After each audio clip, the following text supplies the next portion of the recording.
what do we got here? I've got a photograph of Custer and his family. This is prior to the Little Bighorn. Okay. He was the boy general during the Civil War. He had his long blonde hair that he sort of flaunted. You know, it wasn't a real common thing to be a real pretty guy in white.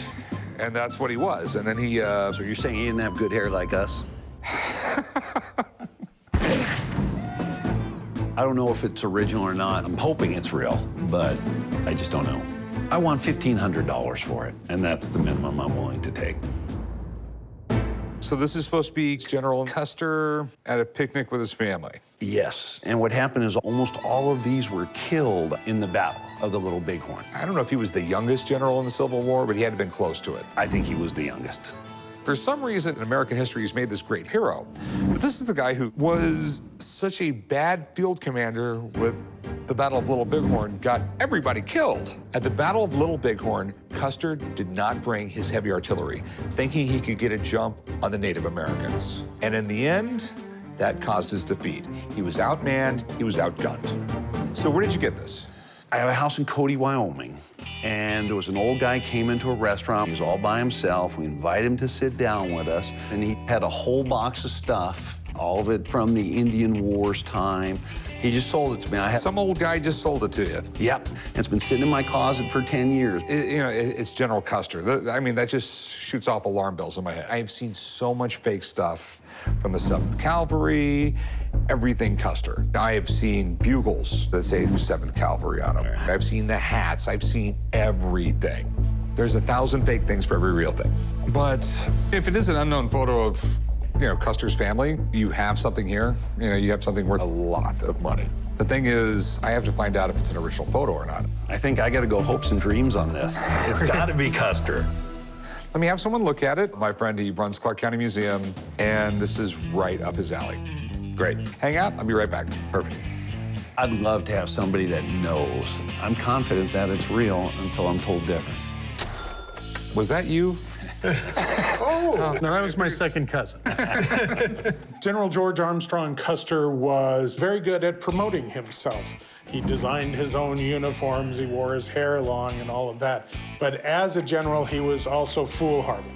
And that's what got his command killed at the Little Bighorn. I recognize the photograph. This was the picnic on Little Heart River in 1875. A year later, it's the Battle of Little Bighorn. Custer makes some dreadful errors, and everybody dies. In the Civil War, he became a brigadier general at 23. Now, it was a brevet rank. It wasn't his actual rank. But with the end of the war, he went back to being a lieutenant colonel. Part of the issue with the Little Bighorn is he was trying to make colonel, and it was very hard to move up the ranks at that point. Basically, someone had to die. Yeah. Sort of like Corey's position at the moment. First thing you want to look at is who took the photograph. This is good. Orlando Scott Goff was a very well-known photographer in the Dakota Territory. He was the one who took this photograph. At the time, he did have a studio in Bismarck in Dakota Territory. This is good. Okay. It looks like the stamp is over something.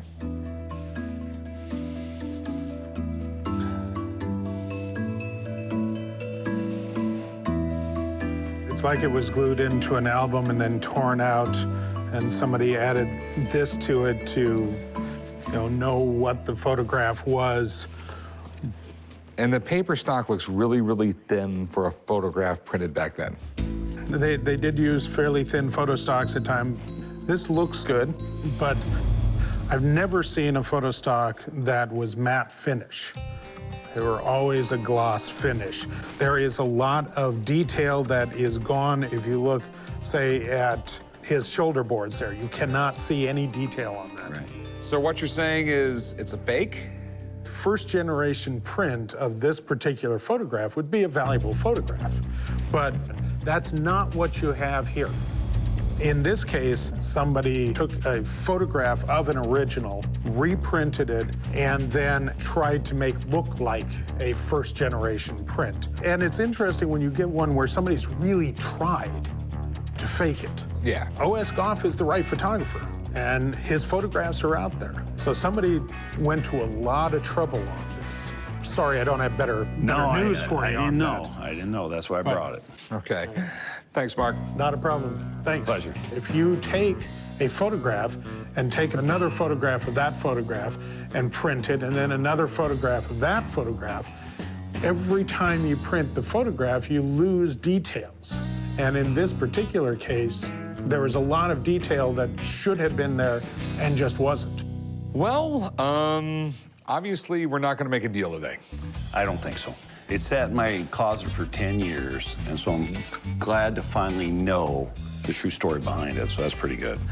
Thanks for coming in, man. Thank you. When he told me it wasn't original, he also said it's a very good fake. I think it's going back in the closet, and it's gonna sit there for the next 10 years. What do we got? I've got a triple autograph photo of 3 of the greatest baseball players to play. We got Killebrew, Mays, and Mantle. Mays played for the Giants, Mantle for New York, Killebrew for the Twins. You got all that just by that photo, huh? I came down to the pawn shop today to see if I could sell my Mickey Mantle, Willie Mays, and Herman Killebrew photo, signed by all 3 of them. To get a little extra money to go out tonight and hit the strip, I'm looking to get $500 for my photo. Feel like I'm a pretty good negotiator. I think I can get this done. So where did you get this thing? I'm a collector, and I picked this up from a gentleman who needed some money back in the day. I mean, they're definitely 3 of the greatest players in baseball. This is the picture to have. These are all big guys. Willie Mays started when there was very few black players in the major leagues. Mickey Mantle, I mean, God, he went to 7 World Series. Sure. I mean, at one point, Killebrew was like second to Babe Ruth in career home runs. Baseball has been popular since the 1800s, but it's the star players that made it as popular as it is today. Guys like Willie Mays, Harmon Killebrew, Mickey Mantle, they had a huge impact on the game.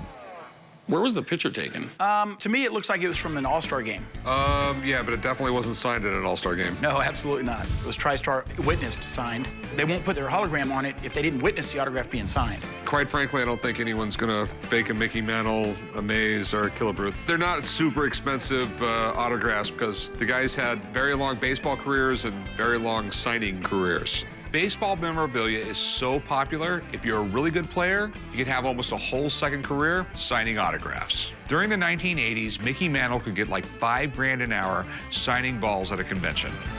So what did you want to do with it? I'd like to sell it. Okay, and how much did you want for it? Well, I'd like to get it $500. I think that's more than fair. You know, I'll give you $200 for it. I mean, it's a tough sell. You're not gonna be able to get these guys anywhere. The key is catching them on a 3. How about $375? How about $250? Can you budget to $300? Let's split it. All right, $275. How about $295? $275. All right, you got a deal. All right, so where are we at? $275. Go right All about. right, let's go do some paperwork. man. $285. $275. Tried to do my best. I got less than I wanted, but I'm all right with it. I just got a call from my art expert, Brett. He said something amazing just walked into his shop. It's not the kind of thing he buys, but he promised me I would love it. So I'm going to Brett's gallery to check it out. Thanks for coming down. This is the gentleman I wanted you to meet, Ron Raffelli. How's it going? How do you do? So what do we got here? Ron came in with these vintage Jimi Hendrix photographs, and we're not really dealing much with photography, but I know you're a Hendrix fan, so I had to have you come down here and see some of his pieces, which I think are fantastic. I've just never seen pictures of Jimi Hendrix like this. Never. How in the world did you get photos like this? I was Jimmy's photographer.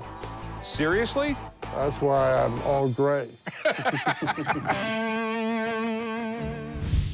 I was looking to start marketing my archive, and this film that I had of Jimi Hendrix had never been seen. I kept them for myself for too long. It's time that people see Jimi Hendrix for who he really was. How did you get a gig being Jimi Hendrix's photographer? I went on an audition, and he chose me as his photographer, basically to document his American tour. I become basically a member of the band. These have been in my archive for the last 40 years. Okay. One of the things I find most amazing about Jimi Hendrix is he was only on the American rock scene for 2 years, and that 2 years changed rock and roll for the next 40 years. Eric Clapton told me when he first heard Jimi Hendrix play that he thought he was going to put them all out of business. That he was not he would be selling shoes in a month. Jimi Hendrix did things on a guitar that a lot of people never thought were possible. And since he died so young, his memorabilia is huge. So a bunch of never-before-seen photos would drive some collectors nuts. So what do you think about these? I think they're great. You were really part of his inner sanctum, and I think that really shows through in the photographs. They don't have the whole persona. Jimmy's not a rock god. He's kind of unveiled. All right, so these are all from the original negatives and the... Yeah, I mean, they look to be from the original negative to me, and I don't recognize any of these images of this having ever been published. I buy a lot of stuff, but what surprises a lot of people, I buy fine art too. It can be tough in a recession, but with the right pictures at the right price, I can make a buck or two. So why are you releasing them now? I have been reborn, and I've taken all my old material, and I wanted to show Jimmy the way he should be shown and in the quality that he deserves to be presented in. Nobody had the access that I had. I've captured Jimmy, and he's in these pictures. You haven't even seen the most amazing shots yet. There's more? That's incredible. That was a real spider. I almost walked into it coming back from another shoot. I jumped back because I'm scared to death of spiders. But Jimmy said, I'm not afraid, I'll take a picture with it. I said, okay, put your face up there. And he put his face up there. I focused on the spider, and there it is. Yeah, that's pretty amazing. What I would really like to do is be able to put a lot of these in my store. I mean, I think they would sell like hotcakes. So if you don't mind, I'd really like to make a pile of ones I'd like to buy right now. Well, by all means. I'm gonna pick out a stack of what I think are the best images and make them an offer. Art is like anything else. It's always cheaper when you buy in bulk. So Brett, this is sort of where I need your help. What do you think photos like this would go for? Do you mind if I ask you a few questions, Ron? Certainly. Okay. Now, you haven't marketed any of these shots, ever. That's right. Okay. Are they a limited edition, or are they an open edition, or do you know? It's an open edition signed prints. Signed prints, and they're archival quality. You supervise everything. I do it myself. You do everything. Okay, very good. Do you have like a certificate of authenticity that you're doing that documents the process? Very good, right there. Okay. But I could see a piece like this, you know, nicely framed, maybe even a little placard kind of documenting the concert, that type of thing, selling $1,200 to $1,500. Okay. But I think they'll continue to go up over time. And these ones right here? The smaller ones, less so, maybe in the, you know, the $700, $800 range, I would say, but still very collectible. Vintage photography is very big right now, especially when you're talking about photographs of icons like Jimi Hendrix. I got 28 photos here. Normally, what galleries do is they take things on consignment and they generally get a really large discount. I'm not really asking for that. It's just not the way I like to do business. Make me an offer. I'll tell you what, I'll give you, for this pile right here, I'll give you $10,000. I can't accept $10,000 for these. They're worth at least 20. I mean, by the time he frames them, I put them on the wall, I mean, they take up real estate in my store. I'm gonna have to take other things down. What about 12? Nobody's seen them. They're unpublished. 18. This is some incredible stuff, but I'm taking all the risk here because you haven't been published before. I'm really seeing like 14,000. It's my heart and soul. Come on. You're gonna make a fortune.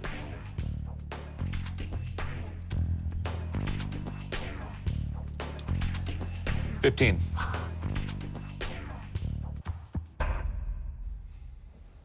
You got a deal. All right, thanks a lot, Brett. I really appreciate it. You're welcome. Look forward to seeing these in the shop. I'm really excited we were able to make a deal. I think I can make a serious profit once people realize what I have. I'm here today because I sent Warwick on a mission to find me The Object from the 1976 Led Zeppelin Presence album. And he found a guy who lives right here in Vegas, and he has an object. So I talked to him on the phone, and he says I can come by and see it, but he didn't say whether he's willing to sell it or not. Fingers crossed. Either way, it's worth a shot. Have a seat. This is it. That's The Object. That is the object. So what happened to it? Was it in a bar fight or something? My name is Neil Preston, and I am a photographer. I work with Led Zeppelin, The Who, the list is endless. And I found out that Rick is looking for the object, and I have one. This is the real thing. I just absolutely love it. I mean, I've wanted one for years, and now I've decided I'm going to hunt for one. I'm going to find one. You found one. So who gave you the object? I got it from Atlantic Records. They made 1,000 of them to commemorate the record, and it was a promo item. And they were sent out to journalists, Atlantic staff people, friends of the band. So you were the photographer for Led Zeppelin? Yeah, on the road. I started working with them during the 73 tour, but all of 75, all of 77, and Nebworth in 79. That is pretty cool. So, are you willing to sell the object? Well, you know, I've had the object a long time. Since it's mine, there is a connection, and I don't want to sell it. Okay. I'm really disappointed right now. The owner won't sell me his object. He says it has sentimental value, and I get that, but I'm sure he's got something else around here he might be willing to sell me. Do you have any other really cool Led Zeppelin stuff for sale? Let's see what I've got. A couple of prints here that you may have never seen. That's in Chicago in 75. That's cool. So you took this shot? Pretty much every shot of Led Zeppelin ever taken between the years of 73 and 79. That is cool. This is one of my favorite photos ever. This was The Who, San Francisco in 76. And here's another one of David Bowie. This is Valentine's Day, 73 in New York, Radio City Music Hall. So what would you take for all three of them? 4,300 would be nice. Yeah, I know. The thing is, there's only a limited amount of these, so I have to be careful. I'm happy to go to 34. So $3,000. No. How about I meet you in the middle, 32? How about $3,100? 3,100 bucks. You got it. All right, sweet. Okay. I can Got a live deal. with that. So you got it. you man. could bring these down to the shop for me? Absolutely. I'll talk to you soon. You got it. I absolutely love the photographs. I think they're great, but I still don't have an object. I had it in my hands. I was like this close, but the guy would not sell it to me. So Warwick's gonna have to find me another one because this is getting personal. Hey, how's it going? Really good. What do we got? Got this Ansel Adams Polaroid land photography book. You mind if I take a look at it? Go right ahead. Did you sign it anywhere? On the first page there, there's a signature right under the title. Okay. So where'd you get it? I actually found it at a thrift store. These are pretty cool. I believe every high school in the 90s had at least a dozen Ansel Adams prints hanging on the wall. I have a signed Ansel Adams photography book. It caught my eye, so I pulled it off the shelf. And as I was flipping through the pages, I noticed it was signed. If I'm able to make a sale today, I'm gonna go see a show. This is interesting. So do you know much about Ansel Adams? Are you a fan or? What I know about him is the Yosemite photographs that I've seen. Yeah, And that's what really caught my attention here. Ansel Adams is interesting because he's a prime example of an artist that became successful in his lifetime. You know, some of this guy's stuff was huge. He was basically sponsored by Polaroid, and I'm sure they wanted their camera associated with Ansel Adams. You know, the amount of reproduction prints that the guy was able to sell was phenomenal. This guy has photos that have sold for over $700,000. Wow. As far as the book itself goes, I mean, it's pretty good condition. I mean, you got a little bit of staining back here, but it's what, probably 40-something years old? I believe this is late 70s. Yeah, 1978. So what do you want to do with it? I'd like to sell it. What are you looking to get out of it? I don't know what they go for. I don't know what it's worth, but I figured $100. I can see, you know, with it being signed and everything, why you would think that. Problem is I guarantee you there are thousands, if not tens of thousands of these out there signed. And it's a coffee table book. Someone's gonna buy it from me, they're gonna put it on their coffee table, and once every few years, somebody's gonna sit there and go through the book.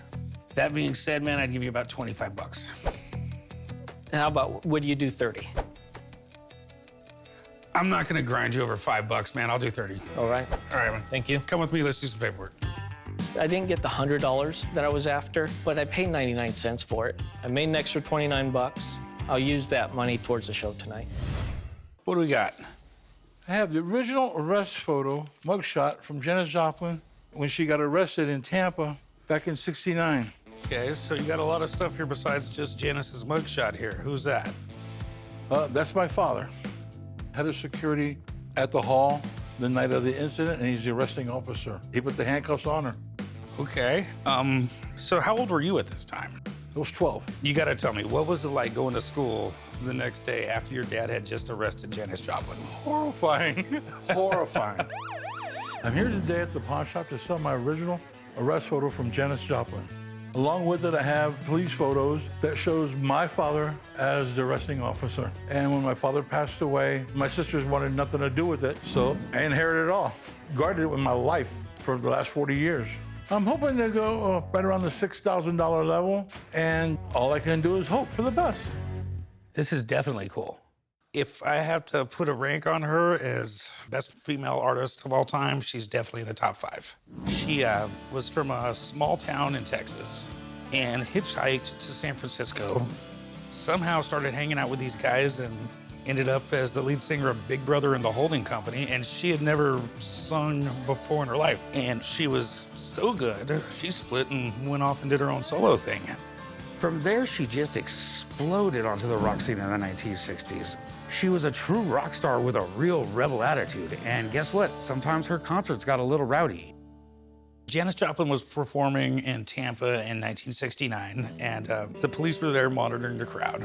And they were screaming on bullhorns to tell everybody to sit down. And I believe she screamed, "You guys didn't pay no effing money for these tickets," and a few other choice words. And she pissed them off pretty bad, and they arrested her in her dressing room after the show, right? Right after the show. You know, tragically, she was recording her last album and died in a hotel room. It was a shame that she went so early. And I'm assuming this is your dad's police stuff? Yes. So this picture right here is public domain. But the cool thing about it, though, is the official stamp on the back. And then we have all this stuff along with the arresting officer. That's really cool. So what are you looking to do with this? Sell it. And I would like to get in the neighborhood of 6,000. Okay, that number could be close, but I'm not sure. I've seen plenty of famous mugshots before, but you have so many personal ties with it, I'm sure that adds a value to it. Do you mind if I have a buddy of mine come down and give me an idea of what it's worth as a set? Sure. Okay, well, hang out and I'll be right back, okay? Not a problem. I'm anticipating the expert to give a nice rating on it because of what it is and the rarity of it. We got Janis Joplin's original mugshot, plus his dad was the one that arrested her. Interesting. So even though this is 50 years ago, there's still a lot of interest and good memories about Janis. Unfortunately, because she died at 27, there isn't much memorabilia from her. So that makes her stuff rarer and rarer. Even though she didn't touch any of this, it's a good representation of her and her story. Can I take a look here? Sure. So this is the infamous mugshot. I've had this before. This is not the rarest thing in the world. But what is good here is that it does have the stamp from the police photo lab, but it's 8 by 10. Police mugshots are 4 by 5 because they fit in file cards. You're right, the normal ID card size. That went to both working attorneys. Then the 8 by 10 went on the original packet for the DA's office. Okay, so you say this is from the files? Yes. Okay, we got some value here in that. So this is your father, Louis Napoli? Yes. Was he the guy that started all the trouble? I think this is quite a museum-like little setup here. I love how it lays out. I love the story of having the two sides to this conversation. So what do you think all together it's worth? I think that with the whole shebang framed up, would make a really nice display. It'd be worth about $5,000. Wow. Okay. That's all I needed to hear. Thanks, Warwick. Always. Thank you, sir. All right, so that being said, I'd offer you $2,000. Remember, I gotta display this. I gotta set the whole thing up. I'm not just selling a picture of Janice. I'm selling a story. How about 4? How about 25? Let's go 3 and call it a day. I'm gonna stick to 25. 25? 2,500. Let's do it. Let's do it. All right. Come with me and let's do some paperwork real quick. I'm happy with the 2,500, and I know that they'll put it in a box for people to admire, and it immortalizes my father forever. He would have loved that. Ah, dude, what do you want? Got a piece of fine art for you. You don't have anything that's fine. It's Pete Townsend, bro. Well, that's pretty cool. So what's your favorite Pete Townsend lyric? It's face to face. Let's hear it. Face to face, got to face to face. Oh, man. I love Pete Townsend. He is incredible. He was a great writer. He wrote a lot of the songs. I really dig The Who. I bought the picture at a silent auction. It's real legit. I'm hoping to get $550 for the picture today, but I'll take whatever they give me. Once again, I'm kind of at their mercy because I have no place else to go with the picture. You guys know who The Who is, right? Have you met my father? Of course I know who The Who is. I was hoping that I'd be dealing with your dad because he'd appreciate it more than you. He doesn't even like you. But he loves The Who. Yeah, So what do you like about The Who? Pete Townsend, bro. That's all you like about The The Who? windmill, smashing the guitars, his lyrics. Yeah, I mean, he is probably one of the greatest guitarists of all time. Definitely one of the most creative. I mean, this guy wrote the majority of their songs. Yeah. And you know, it was in his contract that when he went on tour that he got to thrash at least one hotel room in every city. Nice. But who would Pete Townsend and The Who be equivalent to in your generation? Probably like Kanye West. So the young Pete Townsend, 1968, yeah, that was pretty much the height of their career. They first found success in 1965, so this is 3 years into it. This is right as Tommy's coming out. He's probably about to get a big check or something, being in the suit and all that. He does look pretty happy, yeah. Pretty clean cut. Okay, what are you looking to get out of it? I don't know. I was figuring about $550. $550. $550. I'll go 400. Your dad would go $550 in a heartbeat. It was made in 2012, man. I don't care what my dad would do. But he gets a little weird over stuff like this. Come on, dude. Step up. Buy it for your dad. You know he's probably gonna end up taking it home. I'm not buying anything for him. 425, that's the best you're gonna get out of me. 450. 425. What do you think? 350. All right, I better go with Corey. 425 it is. All right. John, you wanna write him up? Go write yourself up. I'll meet you at the counter. These young kids today just do not appreciate good music.